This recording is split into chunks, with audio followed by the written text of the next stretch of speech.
됐으면 좋겠네. 근데 너무 그러니까 일지망에. 자, 아무튼 여기 생물과 환경의 상호작용 요 부분은 그렇게 어려운 거는 아닌데, 뭐 유전이 너무 어렵기 때문에, 유전이 너무 어렵고, 뭐 그러니까 외울 거를 외워주시면 됩니다. 여기는 내용적인 면에서 외울 걸 외워주시면 되고요. 생태계 구성 단계, 개체는 독립적으로 생명활동하는 하나의 생명체고요. 개체가 모여있는 게 개체군입니다. 개체군. 그러니까 근데 하나의 개체군이면 같은 종이 모여있는 거죠. 같은 종이. 개체군 안에는 같은 종이 있는 겁니다. 근데 이 군들이, 개체군이 모여있으면 군집이라, 군집. 요런 걸 헷갈려서 틀리는 경우가 많은데, 군집은 다른 종들이 있는 거야. 다른 종. 개체군은 같은 종인데, 군집은 다른 종들의 모임이에요. 다른 종들의 모임입니다. 개체군이 모이면 군집이다. 그리고 이제 이런 군집은 주로 생물이고, 군집은 생물이고요.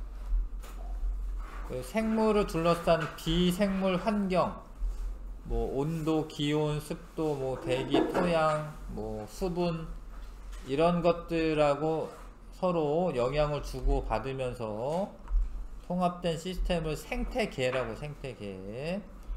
생태계는 뭐 생태공원, 연못, 이런 좁은 범위에서부터 산림, 숲이죠. 숲 106쪽이에요. 초원, 사막, 해양과 같은 넓은 범위까지 종류가 매우 다양하다. 요 구성 단계를 가집니다.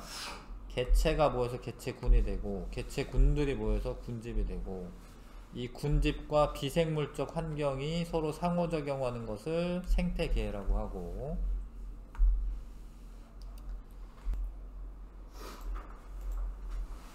자, 뭐 요 그림 보시면 이해 가시죠? 뭐 이 개체가 모여 있는 게 개체군, 요런 다양한 종들이 모여 있으면 군집, 요런 생물들하고 여러가지, 뭐 얘는 뭐지 갑자기, 뭐 물이나 뭐 이렇게 공기나 토양, 이런 게 비생물적 환경 요인과 서로 영향 주고받으면은 생태계 이렇게 부르는 겁니다. 생태계의 구성 요소는 크게 생물적 요인과 비생물적 요인으로 이렇게 나누고, 이거 중학교 때도 다 배우고 뭐 이런 거죠. 이런 거. 생물적 요인에는 그 양분을 뭐 섭취하는 그런 방식이나 이런 거, 뭐 자기들의 역할 이런 거에 따라서 생산자, 소비자, 분해자로 나누죠. 생산자는 자기 스스로 광합성을 해서 무기물은 물이나 이산화탄소 말하는 거죠. 물이랑 이산화탄소로 유기물, 포도당 이런 유기물을 합성하는 애들을 이제 광합성으로 하는 애들을 생산자라고 하고요. 식물이나 조류, 여기서 조류는 새를 말하는 건 아니고 뭐 미역 뭐 이런 거 말하는 거예요. 그런 걸 조류라고도 합니다. 그런 거를 해조류. 광합성하는 원생 생물로 주로 수중 생태계에서 생산자이다. 뭐 식물성 플랑크톤 뭐 이런 것들도 조류에 해당합니다. 자, 소비자는 광합성을 못하기 때문에 다른 생물을 먹어야 돼요. 뭐 필연적인데 다른 생물을 먹어야 됩니다. 그래서 유기물을 얻는 생물로 동물이 해당된다. 먹이사슬에서 위치에 따라 1차 소비자, 2차 소비자, 3차 소비자 등으로 구분됩니다. 분해자는 뭐 그렇게 나쁜 애들은 아니에요. 막 잡아먹는 애들은 아니고 사체나 배설물 뭐 이런 유기물을 무기물로 분해를 해요. 그러면서 에너지를 얻습니다. 무기물로 되돌리면서 에너지를 얻습니다. 그래서 뭐 일종의 뭐 좋은 애들이지, 청소하는 애들 뭐 그런 애들이 있는 건데, 그래서 비생물로 돌려보내고요. 세균이나 곰팡이나 버섯 요런 애들은 사체나 배설물들을 이제 거기 있는 유기물을 무기물로 분해하는 애들이다. 버섯은 식물은 아닙니다. 버섯은 뭐 균류긴 한데 아무튼 분해자에 속하고, 버섯은 녹색이 아니잖아요. 광합성을 하지 않습니다. 비생물적 요인은 물, 공기, 햇빛, 온도, 토양 등이고, 뭐 유기물은 생명체를 의미하고 무기 환경이라는 말을 써도 되죠.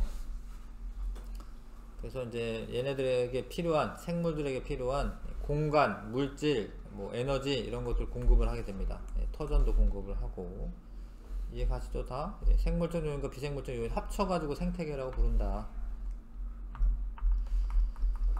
자, 생태계 구성 요소 간의 관계, 뭐 이런 그림을 잘 제시하는데, 생물적 요인 간에 이제 서로 뭐 먹기도 하고 먹히기도 하고 막 이렇게 되겠죠. 이런 거를 상호작용이라고 해요. 상호작용. 생물적 요인들 간에 서로 영향을 주고받는 거는 상호작용이라고 해요. 근데 비생물적 요인이 생물적 요인에게 영향을 줘. 뭐 그러면 작용이라고 해요. 이게 이제 생태학적 용어야. 이게 일반적인 용어가 아니라 비생물적 요인이 생물적 요인에게 영향을 주는 거를 여기에서는 작용이라고 하고, 요걸 얘기할 때는. 근데 뭐 이런 토끼가 가다가 땅굴도 파고 막 이럴 거 아니야? 그러면 그런 거는 반작용입니다. 생물적 요인이 비생물적 요인에게 영향을 주는 거는 반작용이라고 불러요. 그렇게 부릅니다. 근데 생물적 요인들 간에 서로 영향을 주고받으면 상호작용이라고 불러요. 그런 용어를 쓰는 거예요. 작용의 예, 햇빛이, 주어가 햇빛이죠. 식물이 잘 자라게 한다. 뭐 이러면은 작용이죠. 토양의 양분이 식물이 잘 자라게 한다. 그럼 작용. 기온이 낮아져서, 주어가 기온이네. 얘가 은행나무 잎이 노랗게 변했다. 그럼 작용. 낙엽이 많이 쌓여서 토양이 비옥해진다. 그러면 반작용. 생물이 비생물적 요인을 영향을 주는 거죠. 숲이 우거져서 뭐 빛이 안 들고 습해진다. 숲이 우거져서. 그러면 이제 반작용. 지렁이가 토양의 통기성을 높였다. 반작용. 이해가시죠? 읽으면 이해가시죠? 상호작용. 외래어종 배스가 많아져서 토종 어류의 개체수가 감소한다. 이거는 상호작용이죠. 표고버섯이 참나무 줄기를 분해하면서 양분을 얻는다. 상호작용. 용어를 잘 알아두시면 됩니다. 넘어갈게요. 그래서 이거 이제 고1 과정 할 때 이런 얘기를 많이 했어요. 사실은 고1 과정 생각나나 모르겠는데, 아무튼 비생물적 요인이 생물에게 미치는 영향, 빛이 생물에게 미치는 영향 가운데 빛의 세기에 의한 영향이 있고, 세기에 의한 영향이 있고요, 빛의 파장에 의한 영향이 있습니다. 그걸 좀 구분해야 돼. 문제를 풀려면. 일단 빛에 의한 거, 빛의 세기는 햇빛이 잘 들고 빛이 세면 그런 데는 뭐 소나무, 뭐 이런, 해바라기도 양지식물이구나. 해바라기, 뭐 이런 양지식물이 잘 자라고요. 그늘진 곳에 사는 고사리나 머위와 같은 음지식물보다 광합성과 광포화점이 모두 높다. 뭐 이렇게 써져 있는데, 뭐 이게 무슨 소리냐면 일단 요 그림을 이해하셔야 되는데, 그 양지식물은 햇빛이 많이 드는 곳에서 잘 사는 애들이야. 햇빛이 적으면은 잘 못 살아요. 이런 애들은. 근데 요 보상점이라고 하는 거는, 봐봐요. 여기 CO2 흡수량이라고 되어 있습니다. 흡수. 순 CO2 흡수. 근데 여기가 플러스면은 방출인 흡수 플러스네. 플러스면은 광합성을 많이 한다라는 소리고, 이게 마이너스면은 흡수를 안 하는 거잖아요. 그럼 방출하는 겁니다. CO2 방출. 그러면은 잘 봐. 햇빛이 아예 없어. 아예 없는데 음지식물은 요만큼을 방출하는 거예요. 그럼 요게 뭘 의미하는 거냐면 사실 호흡량을 의미합니다. 호흡량. 그러니까 생물이니까 얘가 살아가야 되잖아요. 그래서 요 마이너스면 CO2를 방출하는 건데, 이거 CO2 방출이죠. 마이너스니까. 마이너스인 부분은 CO2를 방출을 합니다. 그러니까 얘는 빛이 없으면은 요 정도의 CO2를 방출하게 되고, 근데 이제 양지식물은 어때요? 더 많이 방출하지. 더 많이 방출하는 거죠. 그렇죠? 호흡량이 더 많은 거죠. 그러다가 빛이 조금 있어. 이제 있어. 그러면 이제 광합성을 점점 할 거 아니에요.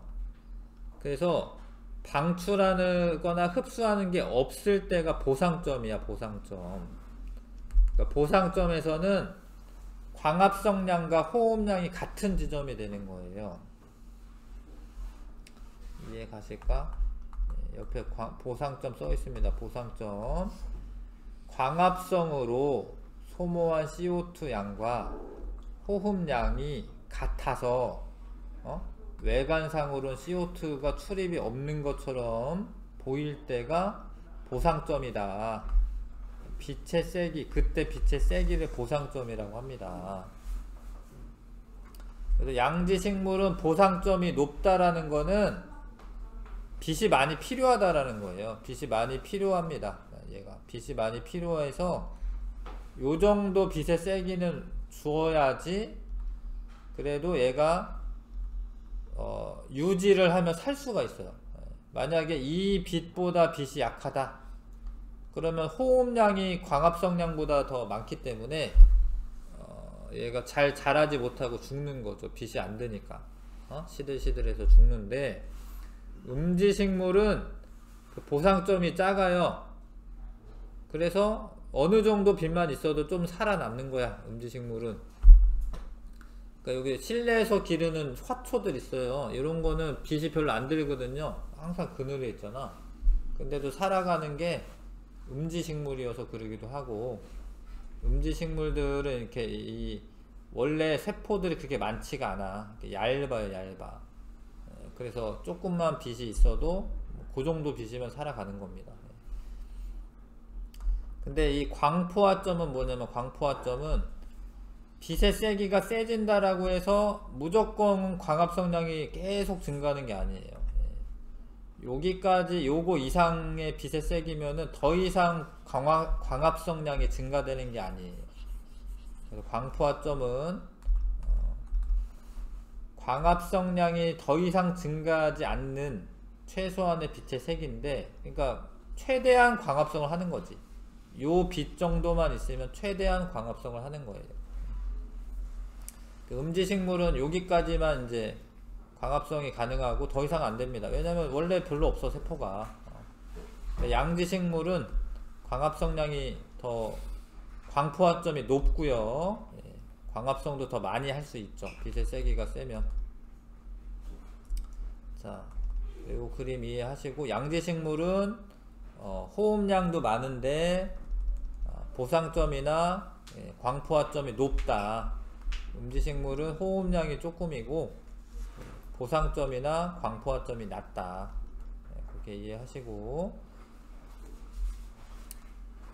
그 다음에 양지식물은 보통 음지식물보다 울타리 조직이 발달하여, 여기가 울타리 조직입니다.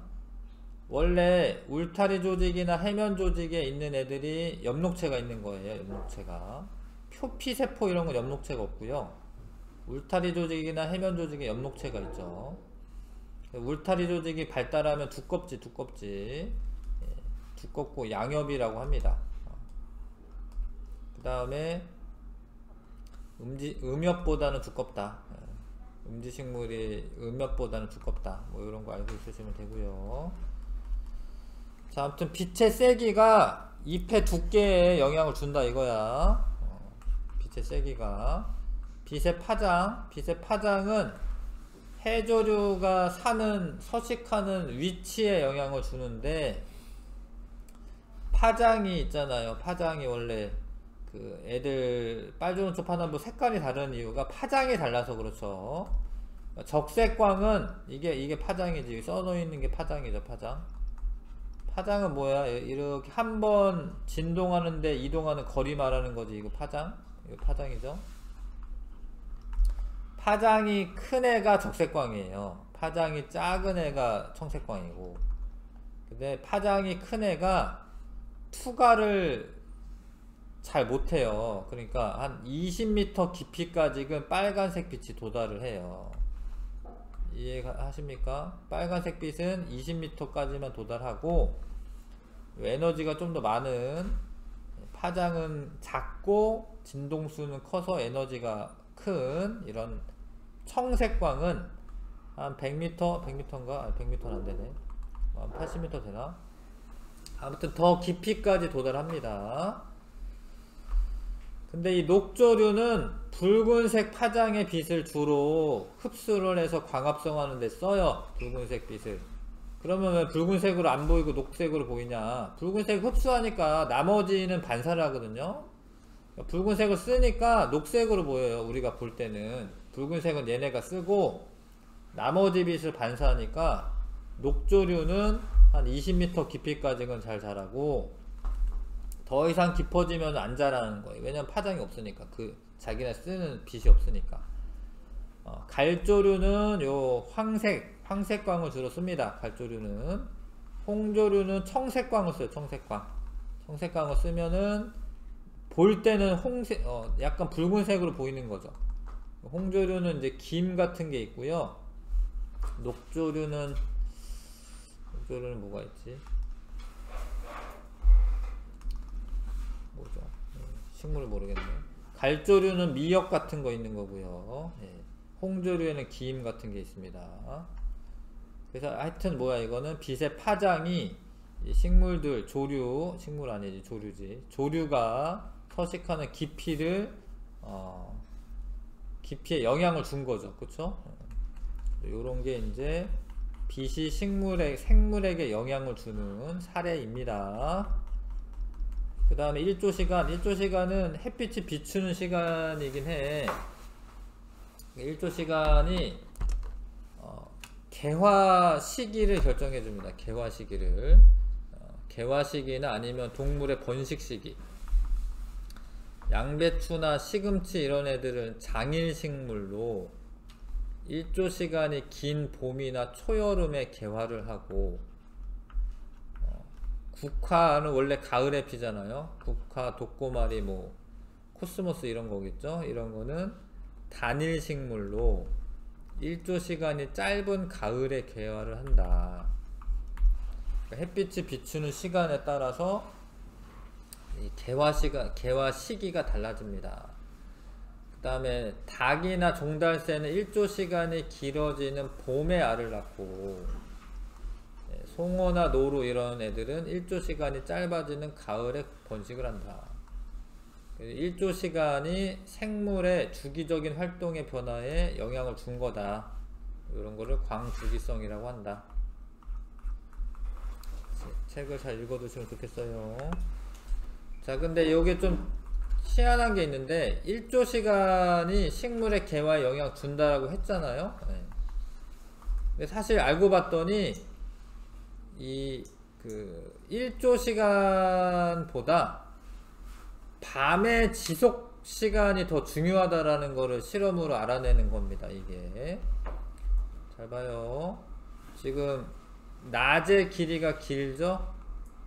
그때 장일 식물들이 꽃 핀 거지 얘는. 근데 꽃 안 폈지 얘는. 그쵸? 단일 식물은. 근데 이제 가을이 돼서 낮의 길이가 짧고 밤의 길이가 길어졌을 때는 이 꽃 안 폈죠? 장일식물 안 폈죠? 얘 폈어. 다 그런 줄 알았는데, 잘 봐. 자정쯤에 불빛을 한번 비추는 거예요. 불을 켜요. 그러면 전체적으로 보면은 낮의 길이가 짧고 밤의 길이가 긴 거는 맞잖아. 그쵸? 근데 누가 폈어요? 장일식물이 핀다라는 거야. 이게 특이한 실험인데, 그러니까 밤의 길이가 전체적으로 긴 거 맞는데 장일식물이 피는 거예요. 그래서 이거 알아낸 게 뭐냐면, 꽃의 개화는 절대적인 시간이 중요한 게 아니라 이 암기, 껌껌했을 때의 지속 시간이 중요하다는 걸 알게 돼. 얘가 지속적인 암기는 요 정도밖에 안 되는 거예요. 여기는 이만큼인데 여기는 이만큼이고, 그래서 지속적인 암기 시간이 식물의 개화에 영향을 주는구나. 뭐 그거를 알아내. 그래서 이제 도시 근처에서는 뭐 이렇게 밤에 자꾸 불 켜고 막 이러잖아. 가로등도 많고 이러잖아. 그래서 뭐 장미 같은 것도 원래 5월달에 피고 이래야 되는데 가을에 피기도 해요, 장미가. 어쩔 땐 뭐 개나리도 피고 막 뭐 그럴 때 있더라고요. 날씨가 좀 따뜻해지면. 그래서 요 실험은 이제 요 실험으로 알아낸 거는 봐봐요. 암기가 길어도 중간에 빛을 비추어 주면 장일식물에 꽃이 핀다. 그러니까 이게 밤에 지속 시간이 중요하다라는 거예요. 그럼 이게 밤이 길면 단일식물이 피는 거고, 단일식물이 개화를 하는 거고, 밤의 지속 시간이 중요하죠. 이게 짧으면 장일식물이 개화를 합니다. 뭐 그런 거를 알아주는 실험이다. 여기까지는 빛이었다. 지금까지는 빛의 세기, 파장, 그 다음에 이제 1조 시간, 그 다음에 온도랑 생물, 포유류 같은 경우, 이제 정온동물은, 온도가 자기 체온 일정하게 유지해야 하는 애들은, 추운 지역에 사는 동물일수록 몸집이 크고, 추운 지역에 살면 얘 몸집이 큰 거야, 이게. 사막여우 이런 애들은 이제 에버랜드 가서 보면 진짜 조그맣, 요만한데? 요만해. 엄청 조그매. 이게 사진상 이게 배율이 맞지 않는 것 같은데 엄청 조그매요. 몸집이 커야지 이 피하 지방 이런 게 두꺼워가지고 체온 유지가 잘 됩니다. 그 다음에 귀나 주둥이, 다리 등 말단부가 작아.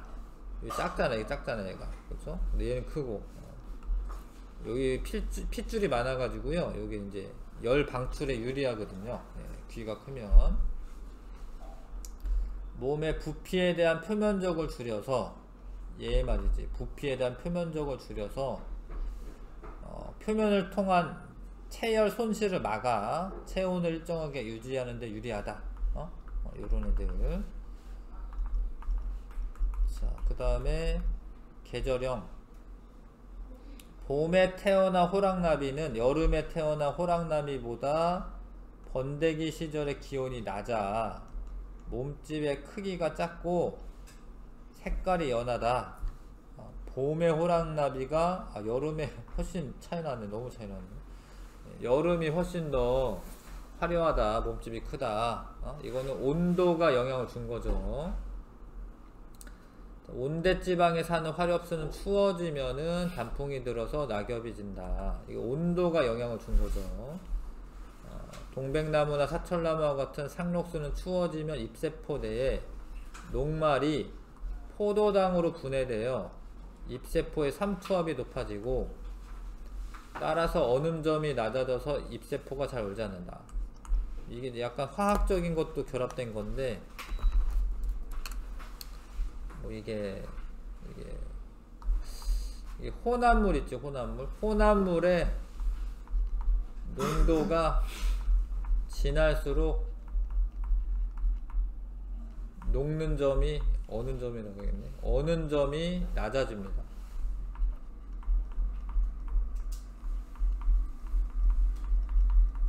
이것도 재밌는 이야기인데, 그러니까 원래 녹말로 있던 애들을 포도당으로 분해를 하잖아요. 그러면은 입자 개수가 많아지는 거예요. 그러면은 농도가 진해지는 거야. 농도가. 그러면 이제 어느 점 내림이 크게 나타나서 안 얼어요. 어느 점이 낮아지잖아요. 어느 점이 낮아지면은 현재 온도에서 얼던 애들이 어느 점이 낮아지면 안 얼어요. 그래서 겨울철이 되면 포도당으로 분해를 한다. 자기 스스로.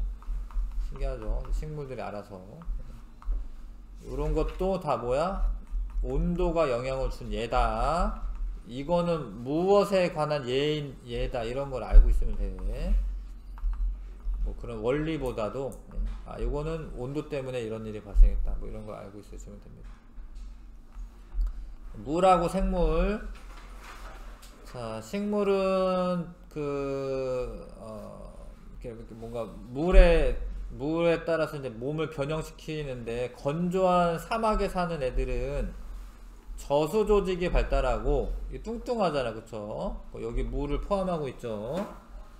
그 다음에 잎이 작거나 아예 가시로 변해서, 잎이 작거나 가시로 변하면은 증산작용이 안 일어나죠. 증산작용이 안 일어나게 해서 수분 손실을 막는 거죠. 다 날아가 버리면 안 되니까. 그렇게 변형이 되었고, 불의옥잠이나 물수세미 이런 애들, 물속에 사는 애들은 뿌리가 잘 발달해 있지 않고, 물이 많으니까 뿌리가 뭐 이렇게 막 뻗어 있을 필요가 없는 거예요. 흡수하기가 쉬우니까. 근데 나무나 이런 거 보면은 이제 뿌리가 엄청 이제 이렇게 막 이렇게 뻗어 있는 거지. 물을 흡수하기 위해서. 근데 요런 애들은 이렇게 수염 뿌리가 그냥 이렇게 되어 있는 거거든요. 그래서 발달해 있지 않고 몸이 유연하다. 왜냐면 물살에 잘 이렇게 흔들흔들 해야지 안 부러지고 있어야 되니까 몸이 유연한 거고요. 그리고 이제 이런 건 부유식물이죠. 부유식물은 공기주머니가 있다. 통기조직이 발달돼 있다. 이런 거 읽어두시고, 당연히 알 것 같은 것들인데 애들이 잘 모르는 경우가 많습니다. 책을 좀 자꾸 읽어두셔야 되는데, 읽어두시고, 건조한 육상에 사는 애들, 동물이군요. 이제는 동물은 수분 손실을 막기 위해서 곤충 표면이 킵틴질 껍데기로 쌓여있다. 그러니까 킵틴질이라고 하는 그 외골격 껍데기로 쌓여 있어 가지고 손실이 안 되고 수분이 보존이 되고요. 파충류는 비닐로 덮여 있다. 이것도 수분 손실을 막기 위해서. 조류의 알 껍질이 단단하다. 수분 손실을 막기 위해서. 원래 알이 다 단단한 게 아니야. 올챙이알, 올챙이알은 개구리알이지. 개구리알 아니면은 물속에다 알 낳는 애들은 껍데기가 단단하지 않아요. 그쵸? 예. 어류나 이런 애들은 껍데기가 단단하지 않죠. 근데 육상에다가 알 낳는 애들은 껍데기가 단단한 겁니다. 예. 수분 손실을 막기 위해서. 거북이알 이런 거는 좀 물렁물렁 하더라고요. 그건 이제 거북이가 땅 판 다음에 땅 속에다가 알을 넣잖아요. 그런 애들은 껍데기가 단단하지 않거든요. 아무튼 파충류 알이나 아니면은 조류의 알 이런 애들은 껍데기 단단하다. 네. 그 다음에 여기까지는 물이었고, 토양의 영향을 받는 거 뭐 있을까요? 예. 토양의 상태는 생물의 생활에 직접적인 영향을 주는데, 토양 속에 사는 세균이나 곰팡이와 같은 미생물은 동물의 사체나 배설물 속에 유기물을 분해하여 생태계에서 물질을 순환시키는 역할을 한다. 그렇긴 하네. 그렇고, 공기는 이제 광합성 하는 데도 쓰이고 세포 호흡하는 데도 쓰이고요. 근데 얘를 알아두시면 되는데, 자, 높은 고산지대에 사는 사람들은 평지에 있는 사람들보다 산소가 적어요. 산소가 분압이 적다. 이게 뭐냐면 분압이 낮다. 이게 뭐냐면 적다라는 거야. 부분 압력인데, 분압은 부분 압력인데요. 예. 차지하고 있는 압력인데 부분 압력. 어찌됐건 산소 분압이 작으면 적혈구라도 많아야 돼. 산소가 원래 평지보다 고산지대가 산소가 적어. 그러면 그 사람들은 적혈구가 많아. 그래야지 그나마 조금 없는 산소들을 적혈구가 잘 결합을 해가지고 이동을 시켜주는 거거든요. 그래서 고산지대 사는 사람들은 적혈구가 많아요. 폐의 표면적이 넓어요. 그래서 산소를 효율적으로 얻을 수 있어요. 그래서 뭐 운동선수들 뭐 고산지대에서 훈련하잖아? 그러면은 적혈구가 많아져요. 그래서 더 유리하죠. 그 고산지대 훈련 이런 것도 일부러 합니다. 막 가서. 생활형. 이 물속에 사는 애들, 물속에서 많이 사는 애들, 물속에서 이제 있는 애들은 콧구멍이랑 눈이 이렇게 머리 쪽에 붙어 있는 거야. 얘가 콧구멍, 눈 어디 있나 이 사람은? 이 사람이 아니라 악어는? 이건가? 눈이랑 콧구멍이 이렇게 있는 거야, 이렇게. 뭔가 잠수하기 좋게, 숨어있기 좋게. 요것도 어떤 이제 이 생활이 이 콧구멍과 눈의 위치에 영향을 준 거죠. 이것도 이제 비생물적 요인이 생물적 요인에게 영향을 준 겁니다. 됐지요? 다 책을 잘 꼼꼼히 읽으시면 다 이해 갈 만한 내용들이고요. 여기 칸 채우기는 되어 있나요? 되어 있어요? 안 되어 있어요? 칸 채우기 해볼게. 같은 지역에 사는 같은 종의 개체로 이루어진 물이다. 그럼 개체군, 같은 지역에 사는 개체군의 집합이다. 군집. 생물적 요인이 있고, 광합성하여 무기물을 유기물로 생성하는 생물은 생산자. 잠깐만요. 예, 다른 애들을 먹어서 유기물을 얻는 애들은 소비자. 분해하는 애들은 분해자. 자, 비생물적 요인이 생물적 요인에게 영향을 주는 거, 그거는 작용. 생물이 비생물에게 영향을 주면 반작용. 생물들끼리 서로 영향 주고받으면 상호작용. 자, 빛의 세기. 양지식물은 음지식물보다 보상점과 광포화점이 높죠. 양엽은 응엽보다 울타리 조직, 예전에는 책상 조직이라고 했는데 울타리 조직이 잘 발달되어 있습니다. 두껍습니다. 파장, 바다 깊이의 청색과 깊은 바다에는 청색광을 주로 사용하는 애들은 홍조류야, 홍조류. 청색광이라고 해서 청조류 뭐 이런 거 아니고 홍조류. 일조시간 장일식물이 초여름 뭐 이런데 개화하는 거고요. 장일식물이. 단일식물이 가을에 개화하는 겁니다. 북극여우는 사막여우보다 몸집이 크고 몸의 말단부가 짧다. 선인장은 가시는 뒤쪽에 써있나? 저수조직 써있네. 저수조직 맞네. 저수조직이 발달되어 있다. 그리고 잎은 가시로 되어 있다. 고산지대에 있는 사람은 평지에 있는 사람보다 적혈구수가 많아요. 그래서 산소랑 잘 결합을 할 수가 있다. 개념 기본 1번부터 6번까지 좀 풀어봐 주세요.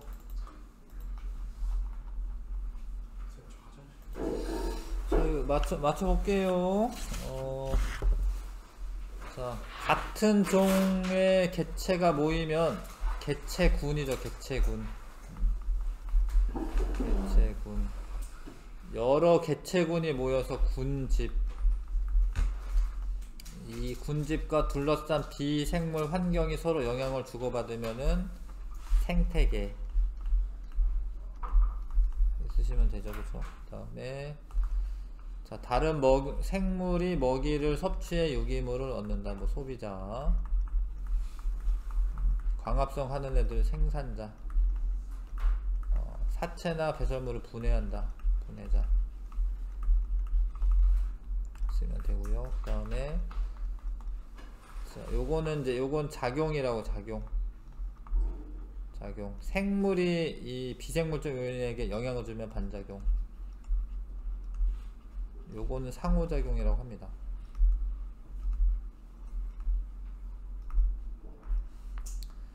그 다음에 가에 해당하는 거. 예. 토끼는, 근데 이게 주어가 토끼긴 한데 가을에 털갈이 하는 게 온도 변화 때문에 털갈이 하는 거죠. 그쵸? 그래서 가에 해당하고, 일조량 감소로 광합성량 감소한다. 해당하고, 식물의 광합성으로 대기의 산소 농도가 증가한다. 이거는 이제 영향을 준 거니까 나에 해당하고 나. 지렁이가 흙 속을 이리저리 돌아다니면서 토양의 통기성을 증가시킨다. 이것도 나죠. 기역, 니은만 고르면 되네요. 자, 그 다음에 기역에서 니은은 각각 뭐냐. 기역을 우리가 보상점이라고 합니다. 보상점. 그리고 니은은 광포화점.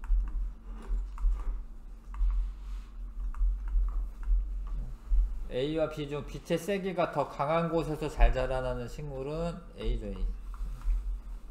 A고 뭐 양지식물 이름도 쓰라고 되어 있습니다. 그 다음 1조 시간의 변화에 따라 생물의 주기적인 행동이나 생활 활동 변화를 무엇이라고 하냐.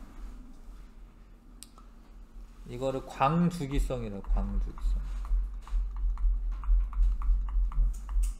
빛의 1조 시간에 따라서 뭔가 주기적인 패턴이 나타난다. 이런 광주기성이라고 합니다. 6번 생물이 비생물 요인의 영향을 받아 환경에 작용한 예다. 해조류는 수심에 따라 주로 분포하는 종류가 다른 게 파장에 영향을 받은 거죠. 파장. 양엽은 빛, 음엽보다 울타리 조직이 발달되어 있는 것 세기. 빛의 세기. 붉은 여우, 북극여우는 사막여우보다 귀가 작고 몸집이 크다. 온도죠. 온도. 선인장의 저수조직이 연줄기의 통기조직이 발달됐다. 물이죠. 물. 기억. 고산지대 사람들은 폐의 표면적이 넓다. 이거는 공기죠. 공기. 산소 양이 적어서. 되시죠? 개체군. 벌써 12월인데 우리 요 문제 그렇게 어렵지 않아요. 이거 넘어갈게요. 116쪽으로 하겠습니다. 116쪽 개체군.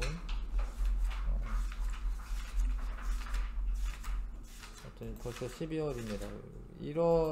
여기 좀 1월 달에는 이제 통합과학을 나가야 되니까 좀 빨리빨리 하겠습니다.